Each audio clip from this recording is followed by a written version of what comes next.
तर आता संडेचं कुठे जायचं दिवसभर चाललंय।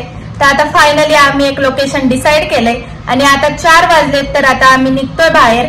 माझं आवरून झालंय, यांचं आवरतंय, तर आता यांचं आवरून झालं की आम्ही लगेच निघू।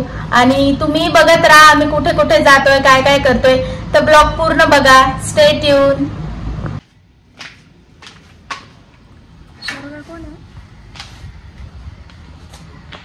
तर आता आम्ही निघालोय, आम्ही जे लोकेशन डिसाइड केलंय तिकडे, आणि ते 4 नंतर ओपन होतं।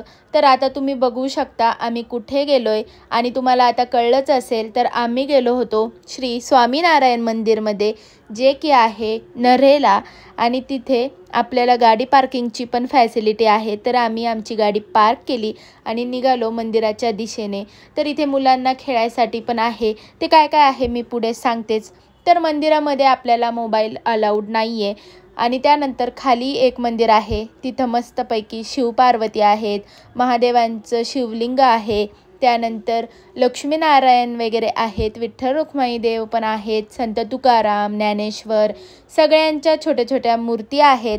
पण वर जे आपल्या स्वामीनारायण भगवानचं मंदिर आहे तिथे आपल्याला मोबाईल अलाउड नाही आहे, आपल्याला फक्त मंदिराच्या बाहेरच मोबाईल अलाउड आहे। आतमध्ये गेल्यावर तिथे खूप सारे लोक असतात आपल्यावर लक्ष ठेवायला, सो आपण मोबाईल नाही यूज करू शकत।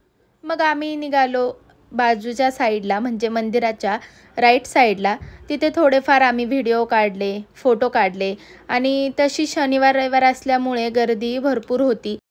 तर इथे ना मस्त अशा मुली नटून आल्या होत्या, तर खूप छान वाटत होत्या राधाराणीसारख्या। तर तुम्ही पण इथे येणार असाल तर मस्तपैकी ड्रेसिंग वगैरे छान छान करून येऊन मस्त मस्त फोटो काढू शकता। मंदिराचं कोरीव काम पण बघू शकता तुम्ही, किती छान आहे।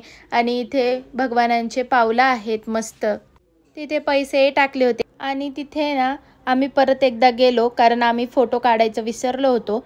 त्यानंतर आलो बाहेर, आणि बाहेर इथे मुलांना खेळण्यासाठी एवढं काही आहे, मस्त अशा गाड्या पण आहेत, तर तिथे छोटी छोटी मुलं मस्त खेळत होती। त्यानंतर इथं साहित्य औषधांचं एक काहीतरी शॉप आहे।